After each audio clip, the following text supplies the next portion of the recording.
এখন যে গল্পটি আলোচনা করব সেই গল্পটি হচ্ছে একাদশ শ্রেণীর প্রথম গল্প। এটা আমরা এর আগে পড়েছি।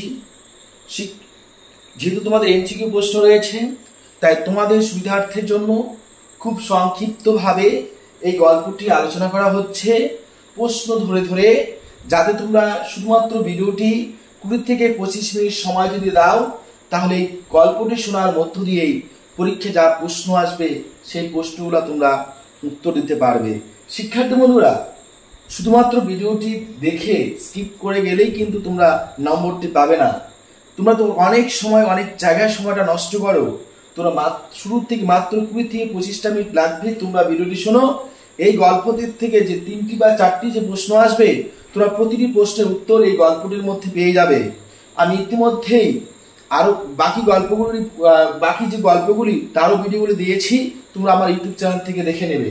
এবার গল্পটি শুরু করার আগে বলে নিচ্ছি, যে সমস্ত শিক্ষার্থী বন্ধুরা তোমরা চ্যানেলে নতুন এসেছো, তোমরা অবশ্যই চ্যানেলটিকে সাবস্ক্রাইব করে নাও, পাশে থাকা বেল আইকনটি ক্লিক করে নাও। কেননা তোমাদের ইংরেজি বিষয়ের যাবতীয় তথ্য এই চ্যানেলের মধ্যে পেতে থাকবে। যেমন first semester, second semester, third semester, fourth semester, প্রত্যেকটা সেমিস্টারে পেয়ে যাবে। চলো কথা না বাড়িয়ে শুরু করছি আজকের গুরুত্বপূর্ণ ক্লাস। আজকের যে আলোচনা হবে সেটা হচ্ছে অ্যান অ্যাস্ট্রোলজার ডে। আমাদের অ্যান অ্যাস্ট্রোলজার ডে যে আমরা পড়ব গল্পটি, এই গল্পটি পড়ার মধ্য দিয়ে আমাদের সর্বপ্রথম যে প্রশ্নটা আসতে পারে যে এই গল্পটি লেখক হচ্ছে আর কে নারায়ণ। আর কে নারায়ণের পুরো নামটা কি সেটা জানা দরকার, পরীক্ষা আসতেই পারে 1 নম্বর। তাহলে দেখো, তাহলে আমরা কি পড়বো? আর কে নারায়ণের পুরো নাম হচ্ছে রাশিপুরম কৃষ্ণস্বামী আয়ার নারায়ণ স্বামী। মনে রাখবে, পুরো নামটি খুব মনে রাখা প্রয়োজন। যে অ্যান অ্যাস্ট্রোলজার ডে যে গল্পটি রয়েছে সেটা যিনি লিখেছেন তার পুরো নাম, এটা কিন্তু অনেকেই আমরা ভুল করে বসি। এই যে অনেকেই কিন্তু আয়ারটা আমরা জানি না, তার জন্য এই নামটা প্রথমে মনে রাখো। এখান থেকে একটি নাম্বার আসতে পারে, রাশিপুরম কৃষ্ণস্বামী আয়ার নারায়ণ স্বামী, মনে রাখবে। এবং এই যে রাশিপুরম কৃষ্ণস্বামী আয়ার নারায়ণ স্বামী কবে কোথায় জন্মগ্রহণ করেছিলেন? 1906 খ্রিস্টাব্দ। দেখো, 1906 খ্রিস্টাব্দের 10ই অক্টোবর মাদ্রাস, বর্তমান যার চেন্নাই, তামিলনাড়ুতে জন্মগ্রহণ করেছিলেন। যে তামিলনাড়ুর রাজ্য, সেই তামিলনাড়ু রাজ্যের মাদ্রাস, সেই সময় ছিল মাদ্রাস, বর্তমান চেন্নাইতে জন্মগ্রহণ করেছিলেন রাশিপুরম কৃষ্ণস্বামী আয়ার নারায়ণ। এবং তিনি মারা যান, সেই মারা যাওয়ার দেখো তারিখটাও এখানে দেওয়া আছে। এই যেখানে দেখো দেওয়া আছে 2001 খ্রিস্টাব্দের 13ই মে ইন চেন্নাই, অর্থাৎ চেন্নাইতে মারা যান। এই দেখো এখানে আমি মার্জিন করে দিলাম, 2001 খ্রিস্টাব্দের 13ই মে তিনি মারা যান। এবার এই যে রাশিপুরম কৃষ্ণস্বামী আয়ার নারায়ণ, তা আর কে নারায়ণ শুরুতে তিনি একজন স্কুল টিচার ছিলেন। তিনি তার প্রথম জীবনে একজন স্কুল টিচার ছিলেন। তিনি রাজ্যসভার সদস্য হয়েছিলেন 1989 খ্রিস্টাব্দে।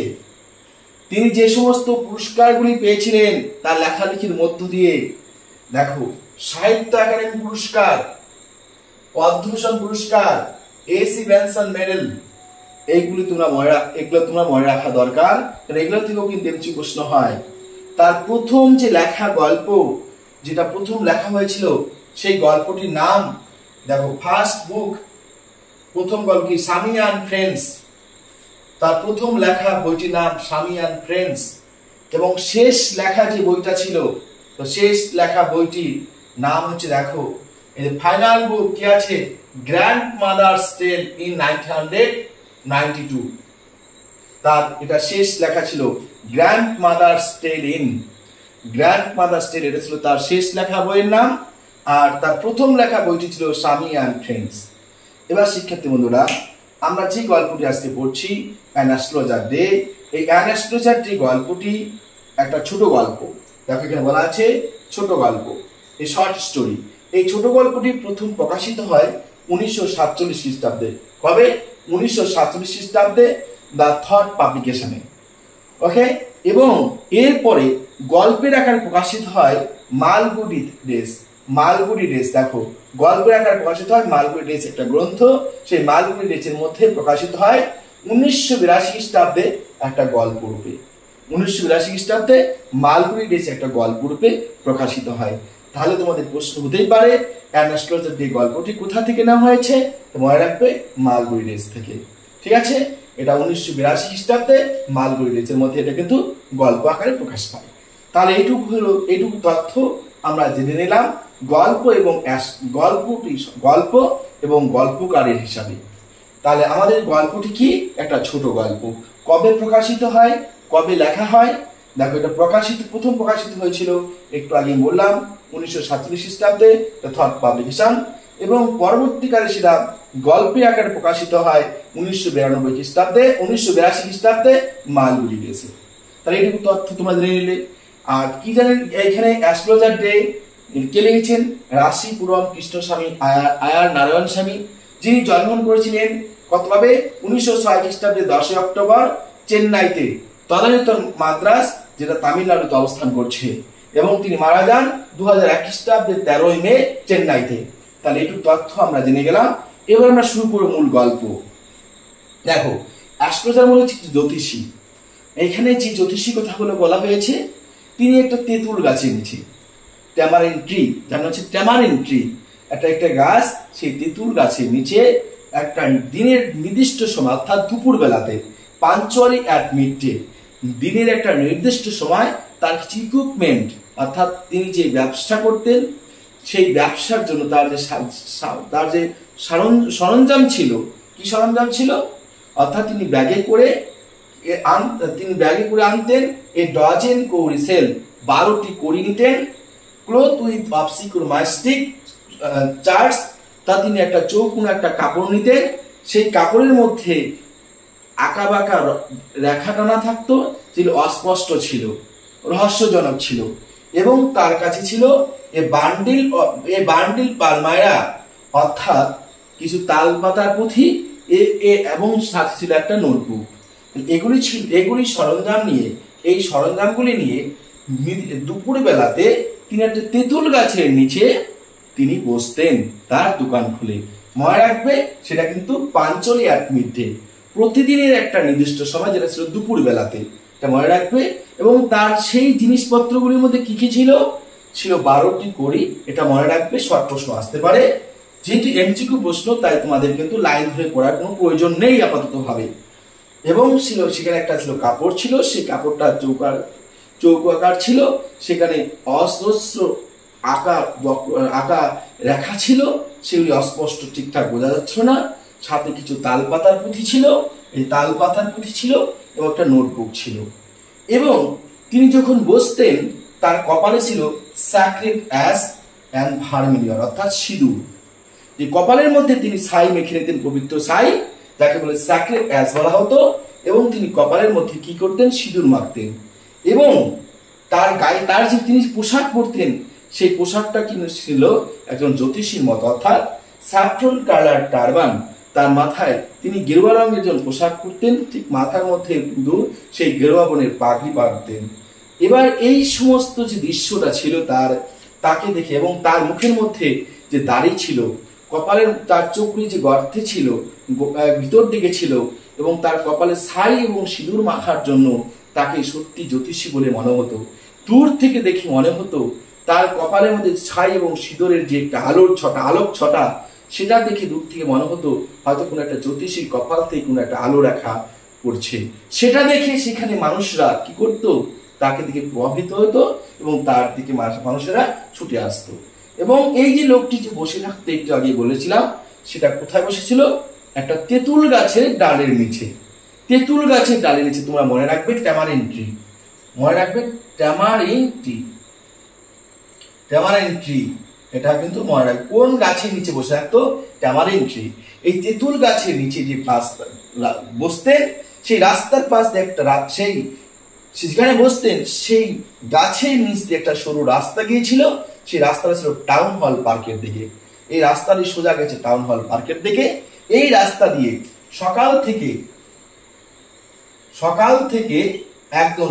থেকে রাত পর্যন্ত অর্থাৎ ভোর থেকে রাত পর্যন্ত কিন্তু সর্বদাই মানুষ চলাচল করত।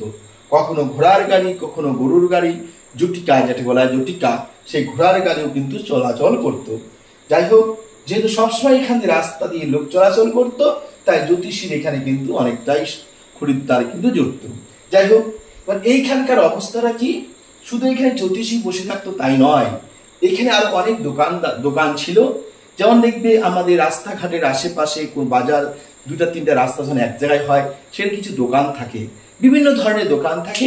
ঠিক এখানেও যে সমস্ত দোকানগুলি ছিল, মেডিসিন সেলার, ওষুধ বিক্রেতা ছিল, সেলার্স অফ স্টোরেন হার্ডওয়্যার অ্যান্ড জাঙ্ক, যে বিভিন্ন ধরনের যে লোহার জিনিসপত্র চুরি যাওয়া, সেগুলি সেখানে কম দামে বিক্রি করার জন্য দোকান ছিল বা কেনার দোকান ছিল। ম্যাজিশিয়ান, জাদুকরের দোকান ছিল। অক্সনার অফ শিপস ক্লোথ, এবং সে নিলামকারী সস্তা কাপড়ের দোকান ছিল, যিনি সর্বক্ষণ চিৎকার করে তিনি তার কাপড় বিক্রি করতেন এবং সেখানে প্রচুর লোক তার কাছে ছুটে আসতো। ঠিক আছে, সেই শহরের আকর্ষণের কেন্দ্রবিন্দু ছিলেন সেই অক্সনার। ঠিক আছে, এবার তার সঙ্গে ছিল ফ্রাইড গ্রাউন্ডনাট, বলছে ফ্রায়ার, বলছে কি দেখো ফ্রাইড গ্রাউন্ডনাট, বলছে গ্রাউন্ডনাট, এক ভাজা বাদাম বিক্রেতা ছিল। এবার এই সমস্ত দোকানদার কিন্তু এখানে ছিল। তোমাদের এখানে মনে রাখতে হবে কোন কোন দোকানদার ছিল। তাহলে কি বললাম, কিসে কিসে দোকানদার ছিল? মেডিসিন সেলার ছিল, সেলার্স অফ স্টোলেন হার্ডওয়্যার ছিল অ্যান্ড জাঙ্ক ছিল, ম্যাজিশিয়ানস অকশনার ছিল, ম্যাজিশিয়ান ছিল, অকশনার অফ দ্য শিপস ক্লোথ ছিল, এবং ফ্রাইড গ্রাউন্ডনাট ছিল, অর্থাৎ ভাজা বিক্রেতা ছিল, ভাজা বাদাম বিক্রেতা ছিল। তাহলে দেখো, এবার এদের দোকানের মধ্যে কারো কারো মশালের আলো ছিল, কারো সাইকেলের, যে আগেকার দিনে সাইকেলের আলো পাওয়া যেত, সাইকেলের সামনে বাল্ব বা বল্ব লাগানো থাকতো, সেই সাইকেলের আলোতে দোকান চলতো। কারো দোকানে হ্যাচার ছিল বা কারো দোকানে মশাল ছিল।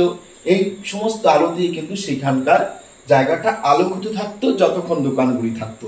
সেখানে পৌরসভার জন্য কোনো রকম কিন্তু আলোর ব্যবস্থা ছিল না, এটুকু তোমরা মনে রাখবে। তাহলে এখান থেকে প্রশ্ন তোমাদের হতে পারে যে মাত্র 3টি প্রশ্ন হবে এই গল্প থেকে, 3 থেকে 4টি প্রশ্ন। একটা প্রশ্ন হবে কবি পরিচিতি, লেখক পরিচিতি থেকে, মনে রাখবে এই উপর থেকে একটা প্রশ্ন আসবে, তোমাদের কমন করতে বাধ্য। এবার এখান থেকে যে একটা প্রশ্ন আসতে পারে, সে প্রশ্ন হচ্ছে তিনি কখন দোকান খুলতেন, মনে রাখবে দুপুর বেলাতে, এবং তার কাছে কি কি জিনিস ছিল, এখান থেকে একটা প্রশ্ন হতে পারে, এটুর মধ্যে একটা প্রশ্ন। তখন বলবে, মনে রাখবে 12টি কড়ি ছিল, একটা কাপড় ছিল, এবং এক বান্ডিল তালমারা ছিল, কি পালমারা অর্থাৎ তালপাতার এসে পাখা ছিল। তারপরে কি ছিল, একটা তালপাতা পুঁথি, আবার কি বলছে তার সঙ্গে একটা নোটবুক ছিল, এবং তার কপালে তিনি কি মাখতেন, স্যাক্রেড অ্যাশ মানে পবিত্র ছাই, ভার্মিলিয়ন, সিঁদুর, এগুলা কিন্তু সমস্ত কিছু কিন্তু প্রশ্ন। এবং তার মাথায় যে পাগড়ি ছিল তার কালার কেমন ছিল, যখন কি টারবান, এই যে দেখো স্যাফরন কালার টারবান মানে কি, সেখানে ছিল কি, সেখানে ছিল তার হলুদ সে গেরুয়া বর্ণের পাগড়ি ছিল, যেটা নাকি সাধু সোনারে পড়ে থাকে। এই সমস্ত জিনিস দেখে যেমন মৌমাছিরা কসমস এবং ডালিয়া ফুলের প্রতি আকর্ষিত হয়, ঠিক একইভাবে এই দৃশ্য, এই যে তার যে বাহ্যিক রূপ ছিল যে জ্যোতিষী, সেই জ্যোতিষী রূপের প্রতি মৌমাছিরা যেমন করে ফুলের প্রতি আকর্ষিত হয়, কসমস ফুলের প্রতি কিংবা ডাহলিয়া ফুলের প্রতি, ঠিক একইভাবে তার খরিদ্দাররা এই যে জ্যোতিষীর প্রতি আকর্ষিত হতো। ঠিক আছে, এবার দেখো এইভাবে তার দোকানটা, এইভাবে কিন্তু তার সেই তেঁতুল গাছের নিচে তার দোকানপাট চলতো এবং অনেক রাত পর্যন্ত চলতো। এইবার সেই ভাজা বাদাম বিক্রেতা তিনি কি করতেন, আরেকটা জিনিস মনে রাখবে, এই ট্যামারেন্ট ট্রি যে আছে, সেই ট্যামারেন্ট ট্রির পাশ দিয়ে রাস্তাটা গেছে, সেই রাস্তার টাউন হল পার্ক পর্যন্ত গেছে। আর এখানে কিন্তু কোনো সরকারি পক্ষ থেকে কোনো আলোর ব্যবস্থা ছিল না, মনে রাখবে। এই যে ভাজা বাদাম বিক্রেতা, তার ভাজা বাদামগুলিকে তিনি বিভিন্ন ফ্যান্সি নামে কিন্তু ডাকতেন। এখানে 3টি নাম উল্লেখ করা আছে, 3টি নামের মধ্যে একটা নাম পরীক্ষায় আসতেই পারে, মনে রাখবে। একটি নাম হচ্ছে বোম্বে আইসক্রিম, অর্থাৎ কোনোদিন বোম্বে আইসক্রিম বলে চিৎকার করতেন, পরের দিন হয়তো বলতেন দিল্লি আমন বলে, এবং হয়তো তারপরের দিন বলতেন রাজাস ডেলিসি, বলছে রাজাস ডেলিগেসি বলে চিৎকার করতেন। অর্থাৎ এক এক দিন এক এক অপূর্ব নামে কিন্তু তিনি চিৎকার করে ডাকতেন লোকদের। আর লোকেরা কি করতো, ঝাঁক বেঁধে তার দিকে এগিয়ে আসতো, এবং তার কাছ থেকে সেই ঝাঁক, দেখো পিপল ফ্লকড হিম, ঝাঁক বেঁধে, লোক তো ঝাঁক বেঁধে আসে না, দল বেঁধে বেঁধে লোকগুলি কিন্তু আসতো। মানে এখানে আরো অনেক বড় আলোচনা আছে, সব আলোচনা করতে ভিডিও বড় হয়ে যাবে, তাই যেটুকু শর্ট প্রশ্ন আসতে পারে সেগুলো আমি আলোচনা করছি। তাহলে এখানে ফ্যান্সি নামগুলি কি কি আছে? Bombay ice cream, Delhi almond, Rajas delicacy. তাহলে তো আশা করি তোমরা বুঝতে পেরেছো। এবার ভাজা বাদাম বিক্রেতা তার দোকানপাট গুটিয়ে ফেলছে, অর্থাৎ রাত হয়ে গেছে, তিনি আলোটা নিভিয়ে ফেলছেন। মানে কি, এই জ্যোতিষীকে তিনি কি করছেন, একটা বার্তা দিচ্ছেন যে রাত হয়েছে, তুমি এবার দোকানপাট ওঠাও। এবার যখন সেই ভাজা বাদাম বিক্রেতা যখন আলোটা নিভে ফেললো, তখন এই যে জ্যোতিষীর এখানে কিন্তু কোনো আলো ছিল না, নিজস্ব আলো ছিল না, এই ভাজা বাদাম বিক্রেতার আলোতে তিনি তার দোকান পরিচালনা করতেন। তখন দূর থেকে একটা সবুজ আলো তার পাশে এসে পড়তো। সেই তখন তিনি তার জিনিসপত্র যখন গোটাচ্ছিলেন, তখন একজন আগন্তুক তার পাশ দিয়ে যাচ্ছিল। সেই আগন্তুককে দেখে সেই অ্যাস্ট্রোলজার প্রশ্ন করেন যে তোমার হয়তো কোনো সমস্যা চলছে, তুমি আমার সঙ্গে যদি একটু সময় কাটাও, তোমার সমস্যা হয়তো সমাধান হতে পারে। আর আমি একটি প্রশ্নের উত্তর দেওয়ার জন্য 3 পয়সা করে নেই। দেখো, একটি প্রশ্নের উত্তর দেওয়ার জন্য আমি কত পয়সা নেই? 3 পয়সা করে নেই। এটা মনে রাখবে, 3 পয়সা নেন। একটি প্রশ্ন উত্তর দেওয়ার জন্য তিনি কত পয়সা নেন? 3 পয়সা নেন। এই দেখো, 3 পয়স পার কোশ্চেন। একটি প্রশ্নের জন্য 3 পয়সা করে নেই। এবং তোমার মনে যে সমস্যা থাকবে, আশা রাখছি সেই সমস্যা সমাধান করা যাবে। এবার এই জ্যোতিষী যে সমস্ত বিষয়ে প্রশ্ন করতো আর কি, তিনি প্রশ্ন করতেন কি বিষয়ে বলতো? ম্যারেজ, মানে বিবাহিত বিষয় নিয়ে। তিনি প্রশ্ন করতেন টাকার সমস্যা নিয়ে। তিনি এমন কিছু বিষয়ে তিনি প্রশ্ন করতেন, তিনি আলোচনা করতেন যেটা প্রতিটি মানুষের প্রায় সমস্যা হতো। তাই তিনি এই বিষয়গুলি তিনি আলোকপাত করতেন। এবার এইখানে একটু পরিচয়টা তোমাদের দিয়ে নেই। এই যে অ্যাস্ট্রোলজার, একটু পরিচয়টা তোমাদের দিয়ে নেই। অ্যাস্ট্রোলজারটা কে? সেই অ্যাস্ট্রোলজার ছিলেন, তিনি এক গ্রামে বাস করতেন। ঠিক আছে, সেই গ্রামে বাস করতেন। সেই গ্রাম থেকে তিনি একটা কারণে তিনি শহরে এসেছেন। সেই শহরে এসে তিনি অ্যাস্ট্রোলজার কাজ করতেন। এটা পরে আসতেছে, তারপর আমি বর্ণনা করছি। তাহলে তিনি সেই ব্যক্তি কি করলেন? সেই ব্যক্তিটিকে চেপে ধরলেন এবং তিনি বললেন, আপনার যা সমস্যা আমি সমাধান করে দেব, আপনি আমার সঙ্গে একটু কথা বলুন। সেই আগন্তুক অর্থাৎ সেই অচেনা ব্যক্তিটি তিনি কোনোভাবেই তার সঙ্গে আর কি কথা বলতে রাজি ছিলেন না। তিনি তাকে ভণ্ড বলে তিনি উল্লেখ করলেন। তারপরে তিনি অবশেষে তার জড়াজড়িতে তিনি রাজি হলেন এবং তিনি বললেন, তিনি কি বললেন যে আমি যদি তুমি ভুল উত্তর দাও, যদি তুমি ভুল উত্তর দাও তাহলে আমাকে দ্বিগুণ টাকা দিতে হবে। মানে আমি যে প্রশ্নটা করব সেই প্রশ্ন উত্তর যদি দিতে না পারো তোমাকে দ্বিগুণ টাকা দিতে হবে। ঠিক আছে, এই কথা কিন্তু বলল। এবার তখন তাদের মধ্যে দর কষাকষি হয়। দর কষাকষিতে অবশেষে সিদ্ধান্ত হয় যে যদি সেই জ্যোতিষী ঠিকঠাক উত্তর দিতে পারে তাহলে তাকে 1 টাকা দেওয়া হবে, আর যদি উত্তর দিতে না পারে তাকে তার দ্বিগুণ টাকা ফিরিয়ে দিতে হবে। এইভাবে দর কষাকষির পরে যখন তাদের মধ্যে সেই হাত দেখা হবে, প্রশ্ন করা হবে, প্রশ্ন উত্তর দেবে, ঠিক সেই সময় জ্যোতিষী ভগবানকে ডাকতে লাগলেন এবং আর সেই আগন্তুক ব্যক্তিটি আলো নিয়ে একটা তিনি সিগারেট বা চুরুট ধরালেন। সেই সময় সেই অ্যাস্ট্রোলজার তার মুখটি দেখে তার হতভম্ব হয়ে যায়। কেন হতভম্ব হয়ে যায় এখন তোমাদের জিনিসটা বলছি। যে সেই অ্যাস্ট্রোলজার তিনি বাস করতেন একটা গ্রামে। সেই গ্রামে যখন বাস করতেন, সেই গ্রামে তিনি একটা খারাপ কাজ করেছিলেন। তিনি এক বন্ধুর সঙ্গে, গুরুনায়ক নামে এক বন্ধু ছিল, সেই গুরুনায়ক নামক বন্ধুর সঙ্গে তিনি বসে মদ পান করছিলেন। মদ পান করতে বসে ঝগড়া হয়, এমনকি মারামারি হয়। শেষ পর্যন্ত এমন একটা অবস্থায় পৌঁছায় যে তাকে ছুরি পর্যন্ত আর কি সে মারতে বাধ্য হয়। তখন সেই গুরুনায়ককে ছুরি মারার পরে তাকে পাশের কুয়োতে ফেলে সেখান থেকে তিনি চম্পট দেন। এবং চম্পট দেন কোথা থেকে? তার গ্রাম থেকে। তার গ্রামের যে পূর্বপুরুষরা ছিল সেখানে তারা কৃষিকাজ করত, কাল্টিভেশন। তিনি যদি গ্রামে থাকতেন তাহলে তিনি কি করতেন? সেই গ্রামে কৃষিকাজ করতেন, হয়তো সেই গ্রামের থেকে তিনি বিবাহ করতেন, সেখানে তিনি সংসার জীবন কিন্তু ধারণ করতেন। কিন্তু তিনি ধরা পড়ার ভয়ে তিনি সেদিন বাড়ির থেকে তিনি পালিয়ে এলেন। কত দূরে পালিয়ে এলেন? দেখো, তিনি হাঁটতে লাগলেন তার গ্রাম থেকে। দেখো, এই গ্রাম থেকে a couple of 100 miles, মানে প্রায় 200 মাইল তিনি দূরে চলে এলেন।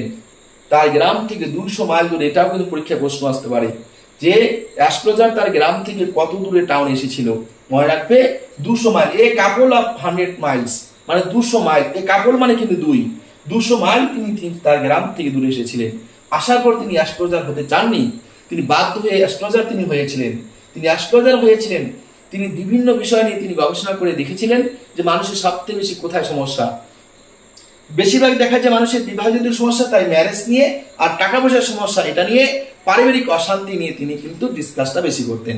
এবং তিনি যখন প্রশ্ন করতেন, সাধারণ মানুষকে যখন প্রশ্ন করতেন, সাধারণ মানুষ যখন তার কাছে আসতো, তিনি তাদের সঙ্গে 10 মিনিট গল্প করতেন। 10 মিনিট গল্প করতেন। 10 মিনিট গল্প করার মধ্য দিয়ে তিনি সেই মানুষটির কাছ থেকে সব কিছু জেনে নিতেন। এবং সেই 10 মিনিটের মধ্যে, এই যে 10 মিনিট যে কথাটা বলছি, এটাও কিন্তু একটা প্রশ্ন হতে পারে। তিনি কত মিনিট গল্প করতেন?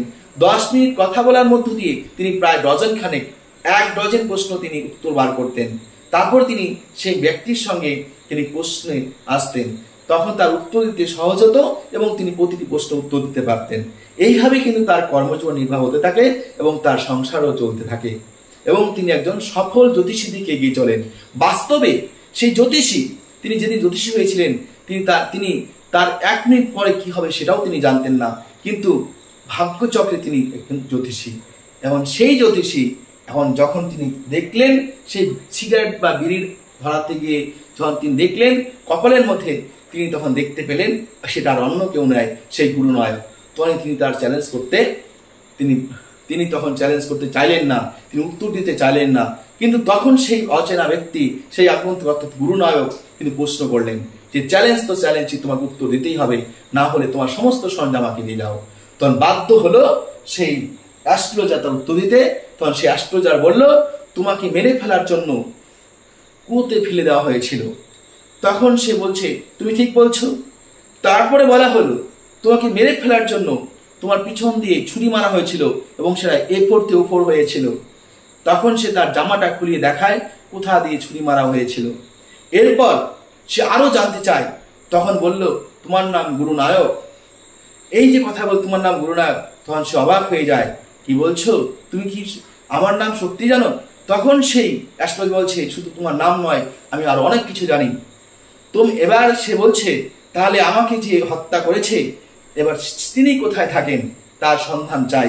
বলছে, তুমি তাকে খুঁজে পাবে না, কারণ সে 4 মাস হলো সে মারা গেছে এই শহর থেকে অনেক দূরে। তাহলে শিক্ষার্থী বন্ধুরা, এখানে কিন্তু প্রশ্ন আসতে পারে, কতদিন আগে মারা গেছে? 4 মাস আগে। কিভাবে মারা গেছে? লরিতে চাপা পড়ে। কিভাবে মারা গেছে? লরিতে চাপা পড়ে। তাহলে আমার প্রতিটি কথায় কিন্তু প্রশ্ন রয়েছে, তোমরা 1বার থেকে 2বার ভালো করে ভিডিওটি দেখো, প্রতিটি প্রশ্ন উত্তর দিতে পারবে। আর আমার এইখানে যা তথ্য আছে, এর বাইরে কোনো প্রশ্ন হবে না। তাহলে দেখো, কিভাবে মারা গেছে? লরিতে চাপা পড়ে। এবং তখন সে দীর্ঘ নিঃশ্বাস ফেললো এবং সে বলল, সে অ্যাস্ট্রোলজার বলল, গুরুনায়ককে বলল যে, তুমি এই শহরে থাকবে না, এই শহরে থাকলে তোমার বিপদ অপেক্ষা করছে, তাই তুমি আজকেই তুমি এখান থেকে চলে যাও। আর তোমার বাড়ি এখান থেকে 2 দিনের পথ, যদি তুমি ট্রেনে করে যাও উত্তর দিকে। তাহলে অ্যাস্ট্রোলজার যেখানে ছিল সেখান থেকে সেই গুরুনায়কের বাড়ি কোন দিকে? উত্তর দিকে। উত্তর দিকে সেখান থেকে যেতে কয়দিন সময় লাগবে? 2 দিন সময় লাগবে। কিসে করে যাবে? ট্রেনে করে যাবে। আবার এটাও বলে দেওয়া হলো, তুমি বাড়িকে কখনো দক্ষিণমুখী হবে না। যদি দক্ষিণমুখী হও তাহলে তোমার কিন্তু বিপদ আসন্ন, আর যদি দক্ষিণমুখী না হও তাহলে তুমি 100 বছর বাঁচবে। এই যে দেখো, 100 বছর বাঁচবে। যদি দক্ষিণমুখী না হয় তাহলে সেই গুরুনায়ক কত বছর বাঁচবে? 100 বছর। শর্ট প্রশ্ন হতে পারে। অ্যাস্ট্রোলজার যেখানে ছিল সেখান থেকে গুরুনায়কের বাড়ি কতদিনের পথ? 2 দিনের পথ। প্রশ্ন হতে পারে, অ্যাস্ট্রোলজারের ওখান থেকে সেই গুরুনায়কের বাড়ি যেতে কিসে করে যেতে হবে? ট্রেনে করে। প্রশ্ন হতে পারে। এবার প্রশ্ন হতে পারে যে, গুরুনায়ককে ছুরি মেরেছিল কে? অ্যাস্ট্রোলজার। এবার গুরুনায়ককে কোথায় ফেলে দেওয়া হয়েছিল? কুয়োতে ফেলে দেওয়া হয়েছিল। প্রশ্ন হতে পারে যে অ্যাস্ট্রোলজারের পূর্ব সে কাজ কি ছিল, জীবিকা কি ছিল, পেশা কি ছিল, অকুপেশন কি ছিল? তাহলে কাল্টিভেশন, কৃষিকাজ, এটা মনে রাখবে। এবং সেই যখন নাকি অ্যাস্ট্রোলজার সেই 200 মাইল পথ অতিক্রম করে শহরে আসে, তখন তার অবস্থা কেমন হয়? মহাসমুদ্রে পড়ে যাওয়ার মতো অবস্থা। তাহলে শিক্ষার্থী বন্ধুরা, এই হলো তোমাদের গল্প। আমি যা কথা বললাম প্রতিটি কথার মধ্যে প্রশ্ন রয়েছে। তোমরা 1বার থেকে 2বার শোনো, আশা করি তোমরা বুঝতে পারবে এবং প্রতিটি প্রশ্নের উত্তর দিতে পারবে। এবার এরকম করে যদি আরো তোমাদের কোনো সমস্যা হয়ে থাকে, সমস্যা থেকে থাকে কোনো গল্পের মধ্যে, তাহলে তোমরা অবশ্যই দ্রুত আমার কমেন্ট বক্সে কমেন্ট করো। আমি যতটা তাড়াতাড়ি পারি তোমাদের প্রশ্নের উত্তর দেব এবং সমাধান করার চেষ্টা করব। হ্যাঁ শিক্ষার্থী বন্ধুরা, যদি ভিডিওটি ভালো লেগে থাকে অবশ্যই লাইক করো এবং এই তথ্যগুলো দিয়ে যদি তোমাদের কাজে লেগে থাকে অবশ্যই শেয়ার করো। আর এটাও যদি ভাবো যে তোমার একটু হলো কাজে লেগেছে এই গল্পটি তোমার সম্পূর্ণ ভিডিওটি দেখার পরে, তো অবশ্যই সবাই একটা করে শেয়ার করবে এবং যারা নতুন এসেছো অবশ্যই চ্যানেলটিকে সাবস্ক্রাইব করে নেবে এবং পাশে থাকা বেল আইকনে ক্লিক করে নেবে। যারা শুরুতে শেষ পর্যন্ত ভিডিও দেখেছো তাদেরকে ধন্যবাদ জ্ঞাপন করছি। আজকের মতো তোমাদের কাছ থেকে বিদায় নিচ্ছি। ধন্যবাদ সবাইকে।